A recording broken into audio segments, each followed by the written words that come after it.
Hello, everyone. Welcome to a new episode of the Sunrise on the Inside podcast, a space where we share inspiring interviews and stories from thoughtful leaders in business, health and wellness, entrepreneurship, and sports. Here, we talk about tools, habits, routines, and tactics they use that help them feel calm, revived, and rebalanced whenever they face challenges in life. I'm your host, Nico Estrella, a serial entrepreneur, former professional soccer player, and co-founder of Waku.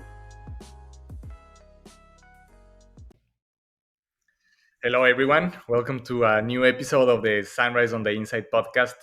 I am very excited for our episode today. I have with me Violet. Violet, she's a social media food content creator.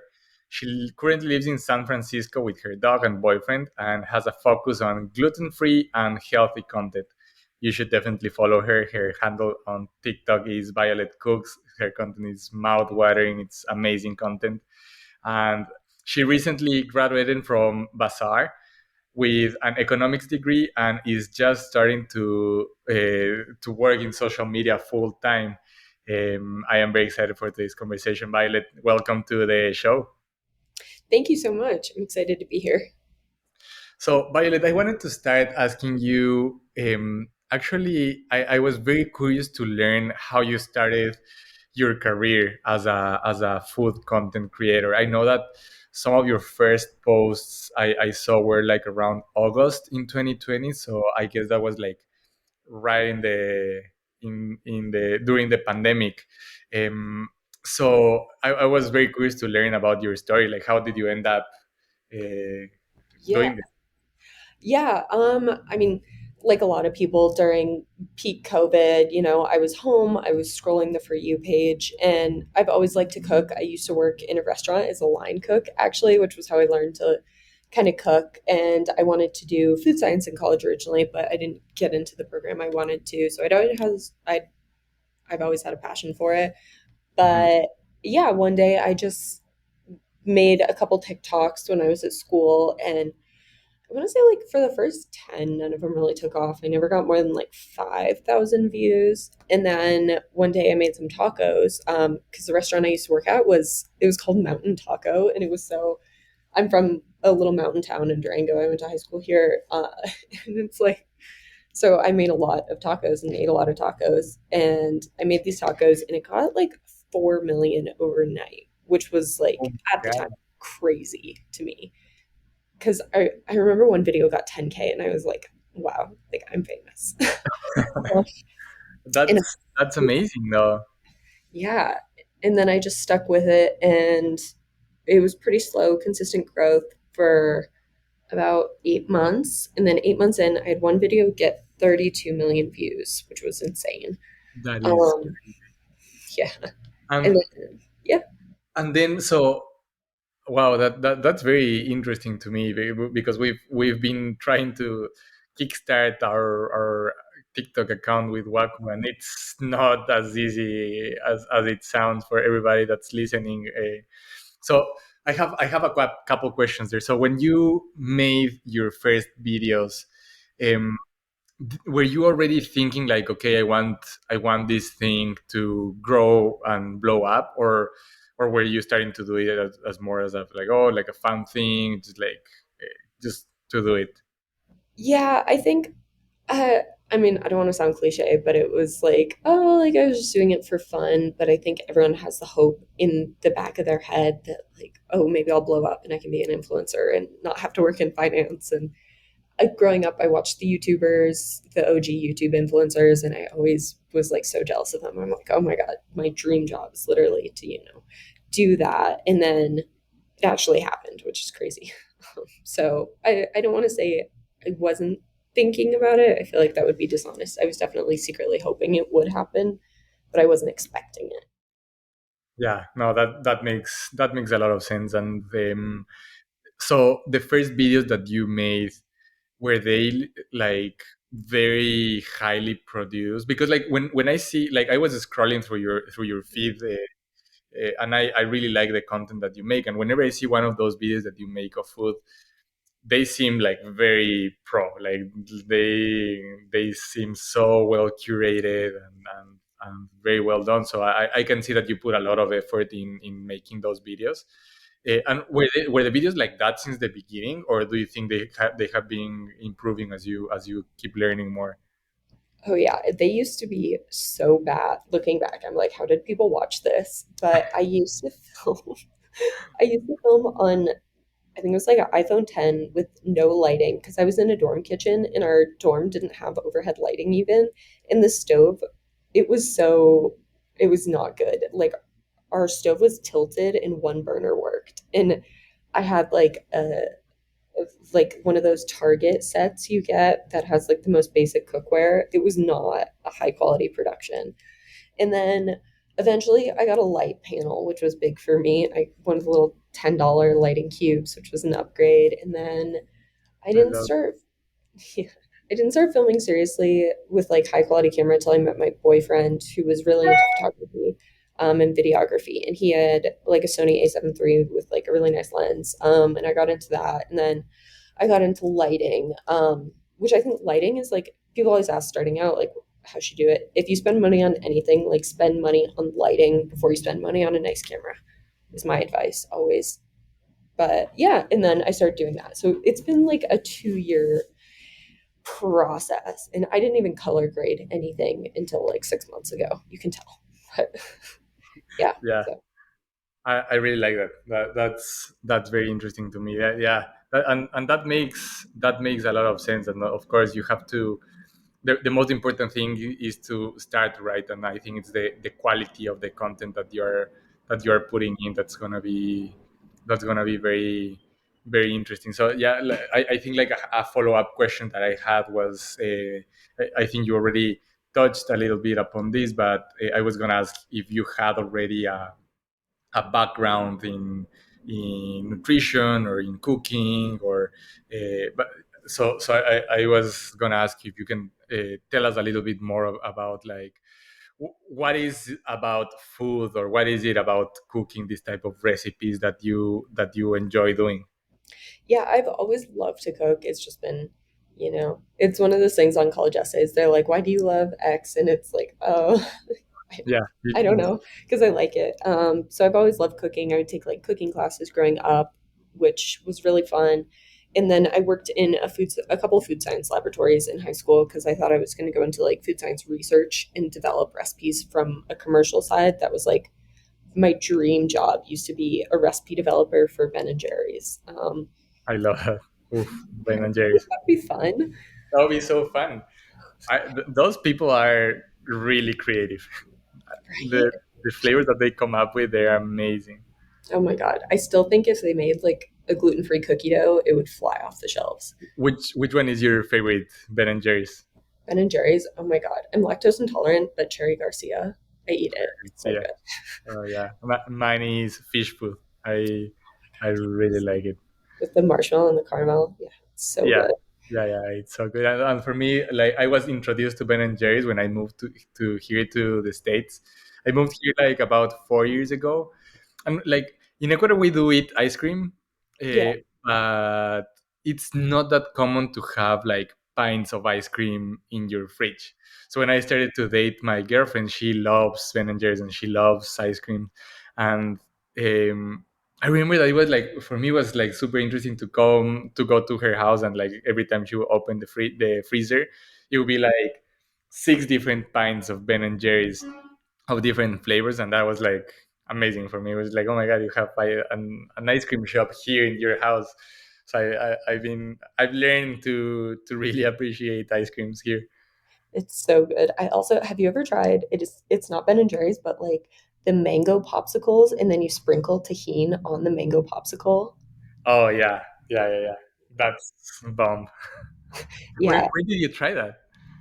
Someone showed it to me. I can't remember who. And then I saw someone showed it to me as a trick. I can't remember if it was TikTok. I have this horrible trait of my friends make fun of me for this. I'll say like, "Oh, I read something somewhere," and they're like, "You saw that on TikTok. You didn't read that." Yeah, But I don't know if I saw it on TikTok or if someone showed me. I wanted to ask you what is one of the best things that you've learned to do on TikTok. or one of like the coolest things that you've seen recently on TikTok? Yeah, I have gotten really into credit card points. Do you follow any of the credit card points people? No, no, I don't. Well, what do they talk about? Just like tricks on how to get more points with your credit cards? Yeah, I used to like put everything on a debit card. I mean, I had a credit card, but I like wasn't consciously using it at all. And I've gotten really into like credit cards and like figuring out how to best use them. And if you do it right and like follow all the tricks and stuff, you can get so much like bang for your buck. It's crazy. And like travel for free, like all this food for like, so much cheaper. It's awesome. I love that, and like normally, like the crowd that listens to my podcast is a bit more like around their 40s.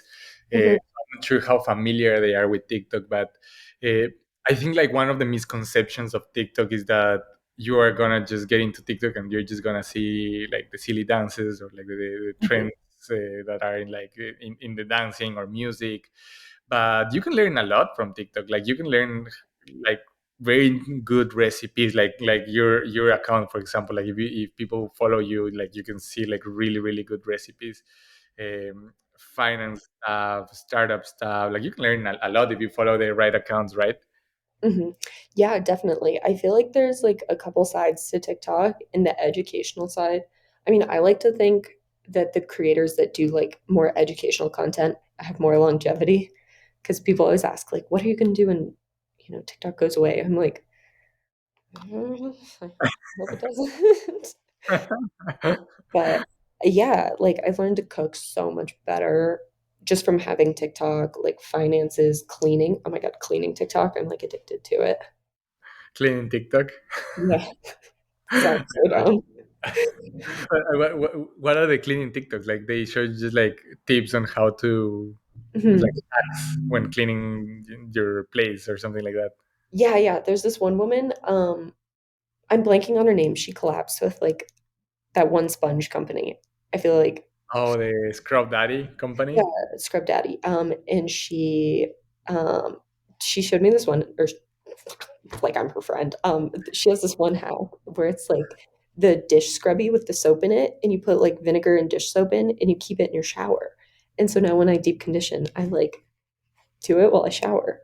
That's crazy. I know. I'm like, I never would have done that. Like, it's awesome. I love it. I really like it. And yeah, so it's very interesting. Like what you said, when people ask you what would you do if TikTok goes away, um, I think in general, like how like the first thing that came to my mind when you mentioned that is that I've seen a lot of content creators that started on Vine, and like they were doing Vines like years ago. Like whenever I was in high school, they were doing Vines, and now then just like their careers evolved, and now they are huge on YouTube, or they are huge on now on TikTok. So I think like TikTok is just like the platform, right? Like the value is in the creativity that you put in, and it's just like gonna definitely you're gonna find that if there's a new platform in the future, just gonna curate the content for the new platform, I guess. Uh, Yeah, that's my hope. You do kind of tend to see the same types of people popping up again and again as new platforms develop. So like, yeah, I like to think it's not TikTok. That I'd like to think that I am like some factor in my success, and like, I don't know. I just de- hope it doesn't go yeah, away. yeah, I think definitely. So yeah, I think it's like about the quality content and all that, right? And so this leads me to my next question that I had was like, um, when you are gonna make a new recipe, whenever you're gonna make a new video, how do you get inspiration for those recipes? Like, do you make the recipes from the ground up, or do you have like your go-to sources for very good recipes? Because like for me, I don't know how to cook. Like I cook basically for survival. So for me, doing something like what you do feels very daunting, because if I would sit down and say like, okay, today I'm gonna do a new recipe, that I would just like freeze and don't know what to do. So I was very curious to know like if you have like where do you get the inspiration from to make your recipes? So I get a lot of inspiration from restaurants and travel and like going over to dinner at friend's house and TikTok. Like I'll see something that looks really good in Pinterest. I spend a lot of time on Pinterest. And then the way I develop recipes is I have a couple like base recipes, if that makes sense. So like if I'm making, and I read a lot of cookbooks. So if I'm making a salad dressing, there's just like a base ratio of like acid to fat to like seasoning. And then I Mm, just kind of mix it up from there. And same with meats and marinades. I'm like, okay, I can mix up the seasoning in the blend. And then from there, once you have your marinade, your meat, you can recombine that with like a different grain and a different things like that. And there's the combinations just get more and more exponential. And then I have a meat thermometer that like this is how I get all my cook times that you put in, and it's like connected to an app. So I just like write down like how long it takes because otherwise I'm just like guessing checking. But I'm like, it yeah. tells me when it's done, so I'm like, oh, this is exactly how long it takes to cook this. So yeah, it's kind of a combination. But yeah, I love that. Yeah, and I really like that idea of having some base recipes that can help you, because like what I'm trying to think of right now is like if I have some type of base, and I don't think so, and probably that's why it feels so daunting. But yeah, it makes sense. Like if you have a marinade, that's amazing. Maybe you can use that same marinade with fish, with chicken, and with meats. I'm not sure if it works like that. I'm not sure if you can use the same marinade with everything. Can it be done like that? yeah, exactly. So like I'll have a seasoning blend that I really like with chicken, and then I'm like, oh, let me try this on a fish taco, and then I'll usually I so about like 30 so of all the food I make, I probably only film 30% of it, and of everything I film, I probably don't post about 30 to 50%. Like the amount of footage I have that's just like I'm like, oh, this didn't turn out the way I wanted. This doesn't look aesthetically how I wanted it to is just like so much. So yeah, a lot of it's like testing it and like, oh, this doesn't work. Let me add a little bit more garlic powder. Let me add a little bit less. Let me cook it longer, like that type of thing. Yeah. Got it. Got it. What are what are some of the like? Have you seen any trends in particular of like types of food or types of cuisine that are more that get more popular, or get more views, or it's very random and like it's very different from video to video? Yeah, I have found that foods from other countries do much better Mhm. long term. So, like, you can get a bunch of views if I posted like something really cheesy and greasy and like very American.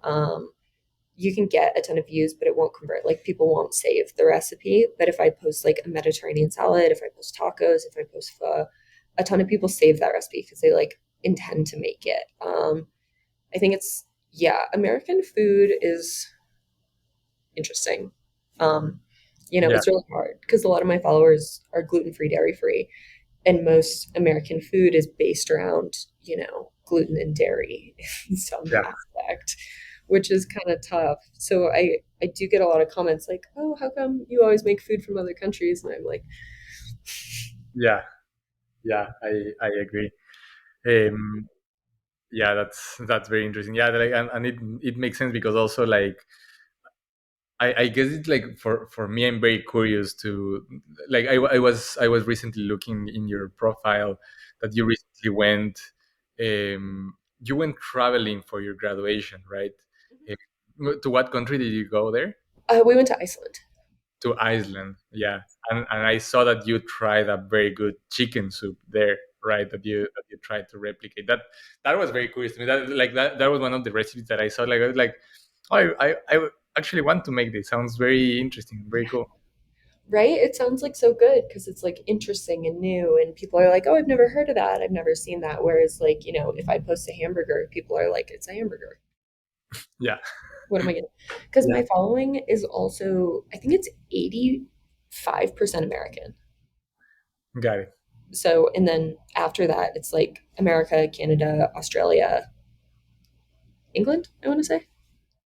got it.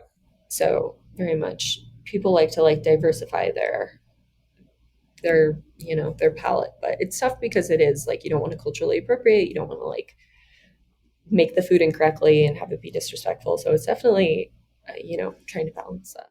Yeah, I was about to ask. I was about to ask you that, like, whenever you are cooking these dishes from the different cultures, like, did you talk with somebody in Iceland that like told you how to make it, or then or it's more like you go and do the research on how to make that soup that you try? Uh, Yeah. yeah, Um, it was funny. I like asked them what was in the soup, and they were like, because I was trying to like get they're like, you'll see. It's like, that's so not helpful. Um, so yeah, sometimes I'll talk to people.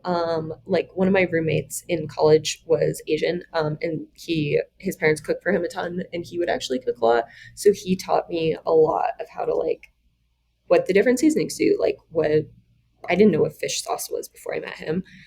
So people like that like really teach me a lot, which is awesome. But when I'm traveling and stuff, it's a little harder. In restaurants, I will like go up to the staff and I'll be like, "How'd you make this?" sometimes, which is yeah, like kind of awkward. But I really do try to like get people to teach me how to do it correctly. But I don't want to go to culinary school because it's like such an ordeal. So it's yeah, yeah, it's yeah. That makes sense. yeah. Yeah, it's definitely a balance. Um, I was gonna ask you as well. Um, for somebody like me, that's a bit, I wouldn't say scared, but it's like I whenever I see somebody that really knows how to cook, I respect that a lot, and I feel that that's like a skill that's like very difficult to acquire. So it feels kind of like daunting, I would say, to learn how to cook well.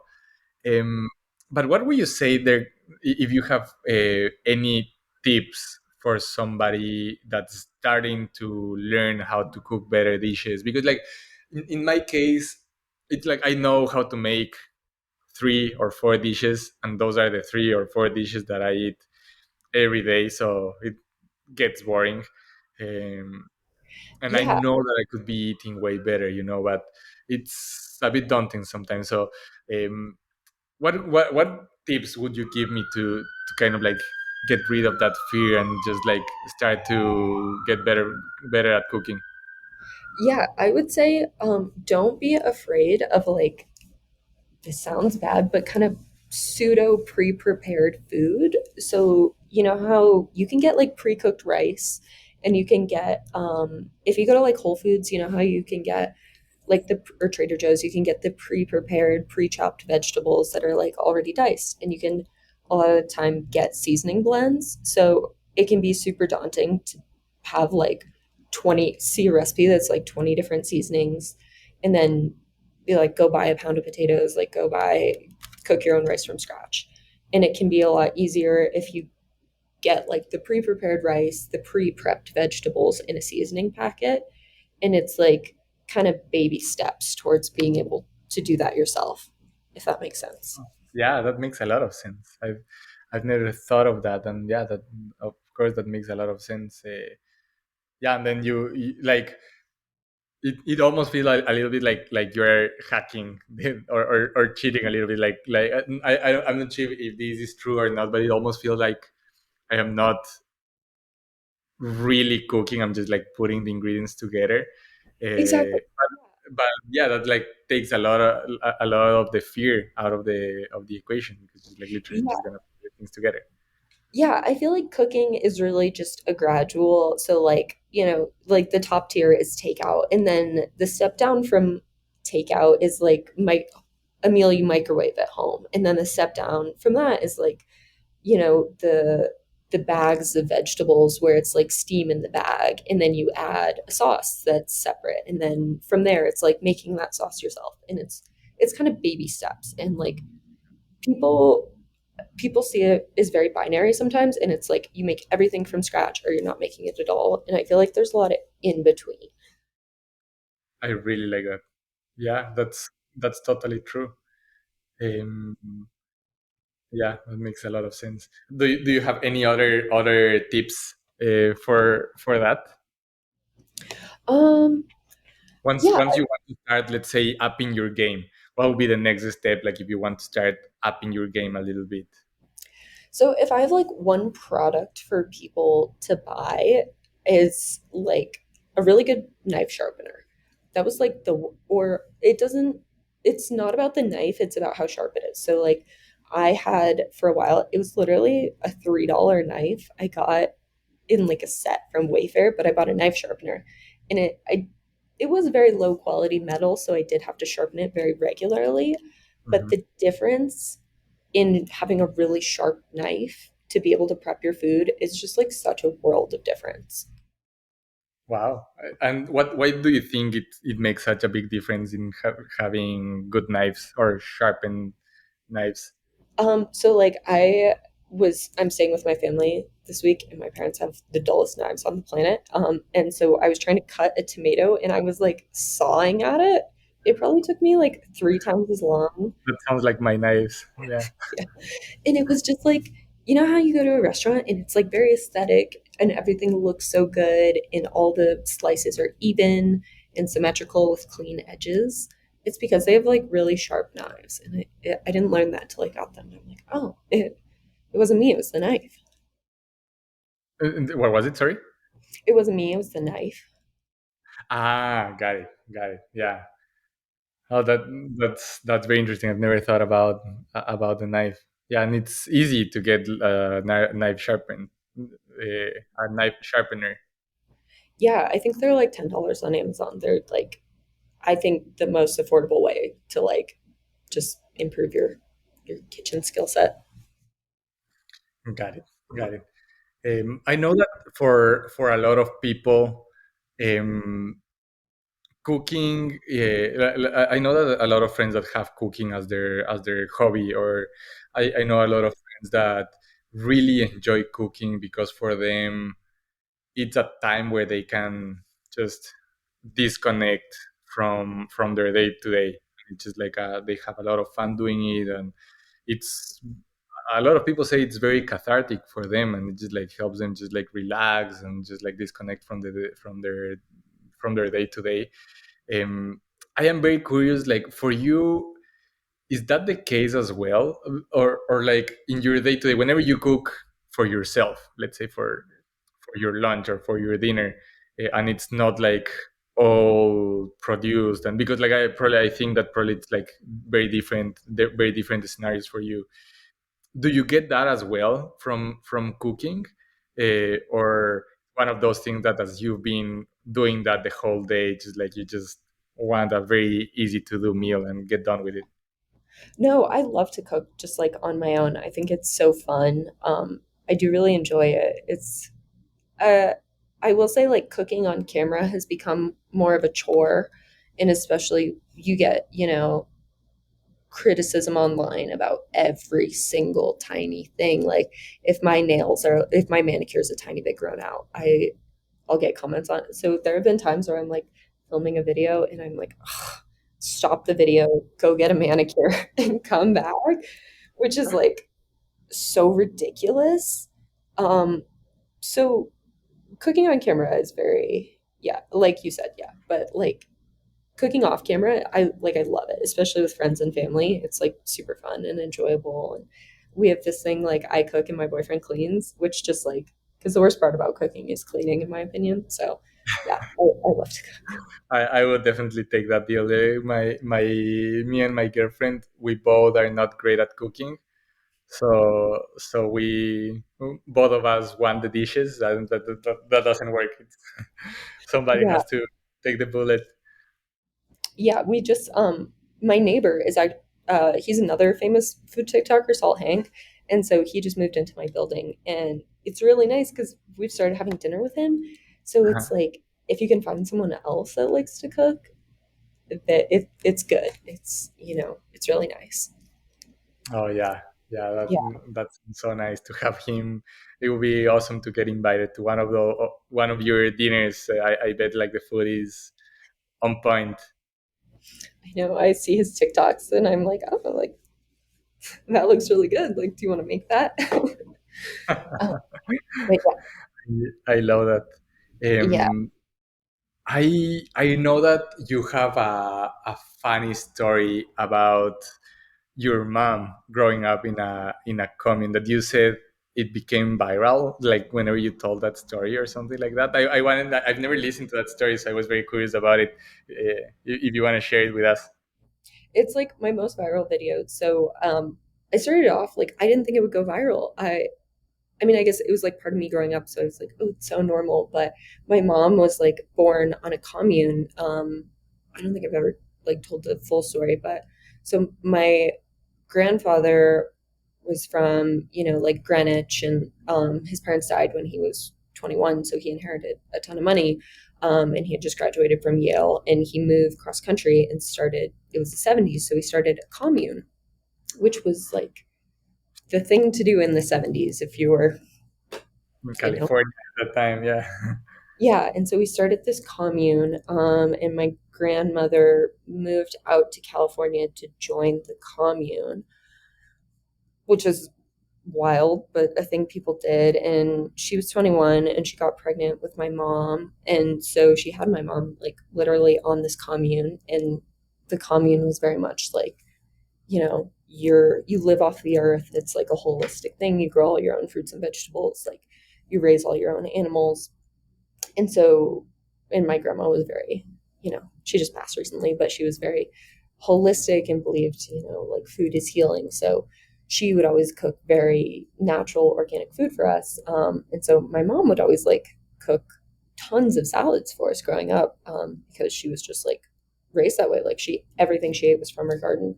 And so, yeah, it was kind of, everyone, it turned into a meme. People were like, well, I was born in a trailer park, so I ate a lot of Easy Mac growing up, and people kept saying the most more and more ridiculous stuff. I thought it was so funny.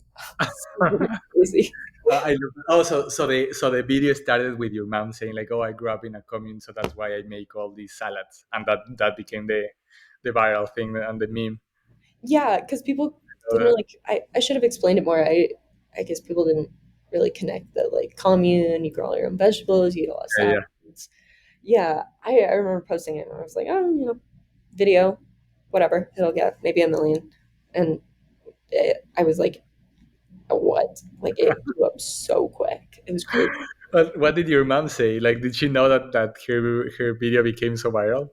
Yeah, yeah. So if I'm ever posting about like friends or family, I always clear it with them before, because it's such a pet peeve of mine when people post something that's like borderline and they're like, I didn't expect it to go viral. I'm like, you posted it on an app where like the point is to go viral. Like, Yeah. so yeah, she knew I posted it. I don't think she knew it would get 32 million views, but like a bunch of people sent it to her, and the commune was like communal living, so there are other commune children that found it and like reached out, which was crazy. That is crazy. I love that. Yeah, it was kind of insane. So yeah, the commune was, yeah, I hear crazy stories about it all the time. It's still like in the family, so I get to go up there and stuff. Yeah. I know very little about like that lifestyle.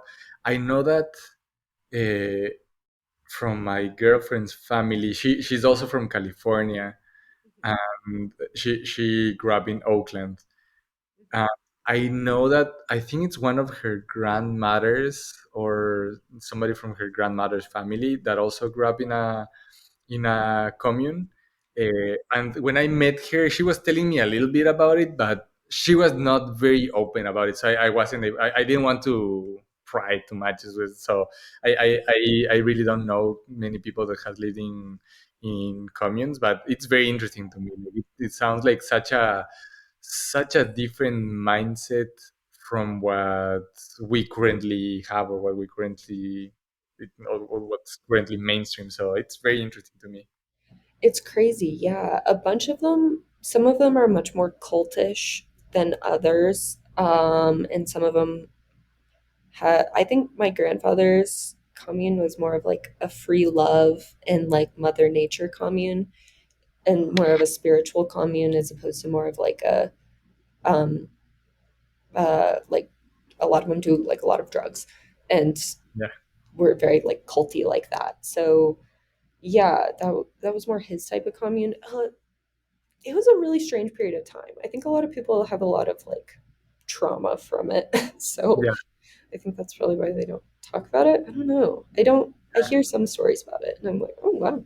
It was a very interesting period because I also know that in that period was when they were starting to experiment a lot with psychedelic drugs, and they were more like way more common and way more available, and so there was a lot of that going on as well. So it's, yeah, I think it's a very interesting period because I know that from what I've learned from that period is that um, some of the psychedelic drugs that are now being used and tested for treating trauma and treating addiction and treating those type of mental disorders. When they discovered that in the 70s, everybody was super excited because of the potential that those drugs have had for mental health. Um, and I'm not sure if this story is like, I haven't like read enough about the story to see if it's true or not. But if I'm uh, talking like maybe what's the word for that, is like a conspiracy story, a conspiracy theory or not. But what I learned was that um, the government put this type of drugs on like the same bucket as heroin and cocaine and all those other drugs that are very bad for you, because this type of drugs like LSD was making people think a lot about life, about everything, about like Hmm. their purpose in life, about those type of things. So that was the period when the US, I think, was in war with Vietnam, and that was making a lot of the young people to think about it, because it was like before that was like, okay, like I'm 18, I am gonna go and become a military, and Hmm. that, like, not too much think about around it. But it started to make people like think like, okay, is this like, does it make sense for me to go to a war? Like, is this my war even? And that made a lot of people start to think about it. So that was why like the government says like, okay, like we don't like that, we need more soldiers, so just like let's put this drug with the other drugs. So again, I don't know how real is that. I know that I listened to a good source whenever they were. I actually listened that on a podcast. So I think, yeah, that like that period of like had a lot of experimentation, a lot of things that's very very interesting. Interesting. That makes sense. Like, Mm. I totally see it. I have heard the conspiracy theory that it was like big pharma, and that big pharma, like, well, whatever, the ongoing conspiracy that like there's more interest in treating illness than curing it because there's more money in treatment. But I have heard, I know a couple people have done ketamine therapy. Have you heard of this? I've heard a little bit. I'm not very familiar with it, but I've heard a little bit. Yeah. Yeah, they do like ketamine and then have like an intense therapy session. And apparently it's like very cathartic for like certain types of trauma. Like, hmm, Yeah, I know that now there's a lot of research going behind that. That is very interesting. And like the type of research that I've heard about, it's more around LSD and psilocybin. That's a mushroom. yeah. Um, that, like, from what I understand, is that whenever the brain is on those drugs, it becomes very malleable. So if you pair that with good therapy and with a good therapy session, Mhm. that can lead to a lot of trauma resolving, because of the brain is in this malleable state. Of course, you have to do this with an expert and with somebody that knows what they are doing, because these things can be very dangerous too. Um, but yeah, I think it's very interesting, all that research that's going on around that. Yeah, it's really cool. I hope like we keep going in that direction. And like I know I don't know. I'm really a fan of finding like alternative medicine to just, treating symptoms and actually like getting at the root of thing. But I think that stuff is so cool. Yeah, I agree. It's we really went through a You tangent of know? what we were talking about, and I really like to talk about this stuff. Yeah, I know. I'm like, oh God, like, are we allowed to talk about this? Yeah, that was also in the back of my head, but yeah. Eh, I was going to ask, do you think some of your cooking, um, like, has been inspired in any way from like all this type of food that your mom used to give you whenever you were a kid? Because you were saying that she gives you she used to give you a lot of salads and a lot of this type of healthy and holistic food. And I know that also you're the type of content that you put and the type of food that you put there, it's also like in the healthy side. It's like also like not only like tastes good because it really looks like it tastes good, but it's also very healthy content. Do you think you get some from your mom too? Yeah. Oh, totally. Like growing, so I lived in San Francisco for 10 years, and my parents were definitely like on the healthy, crunchy side. So I don't think I had McDonald's till I was 16. Like they were those type of parents. So I wasn't even exposed to like any form of really like unhealthy food till college. And so growing up, like all the food I cooked was like fresh fruits and vegetables, like meat, stuff like that. So I was like heavily, heavily influenced. Like I remember the first time I had Chick-fil-A vividly. That was like a Oh, life really? How experience old, for how old me. were you at that point? I want to say I was like 17 or 18. Like, Were you like with friends, or was it like with oh your yeah. with your family? Oh, this was with friends. This was not under my parents' roof. I was like, I, I got How like was the experience? the grilled chicken nuggets with the Chick-fil-A dipping sauce and the waffle fries and oh my god, and a diet not a diet Coke, a Coca-Cola like from I, oh my, the first time I had Coca-Cola from a fast food restaurant, I was like, it's so good. Like what? I was Yeah, like, I get why people have a problem with this stuff. Like, oh, my parents were probably right on this one. it's addicting. Yeah. Yeah, Were you feeling guilty whenever you were eating that? Like, were you saying like, "Oh my God, if my mom would see me right now eating this Chick-fil-A?" yeah. Yeah, my mom saw that I had McDonald's on my credit card once and she thought it was fraud and asked me about it. I love that. And I was like so embarrassed. I was like, no, that was me. I had to like explain it. I was like, it was really late. It was the only thing that was open. So, yeah, I was embarrassed. Every time I go to like a fast food restaurant, I still feel a little bit of like guilt about it. Like, oh, jeez, this Yeah, is bad. I bet. I bet that's so funny though.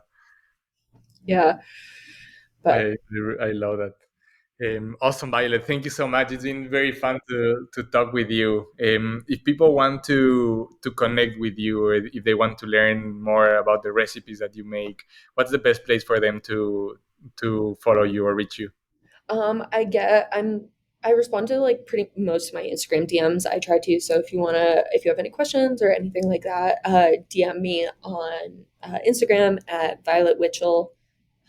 Yeah, or follow me on TikTok if you want to see more recipes. Awesome. That's great. And Violet, I think um, I need to share with you a recipe for Ecuadorian ceviche, so Oh my gosh. you can do it on your TikTok. I think that would be amazing.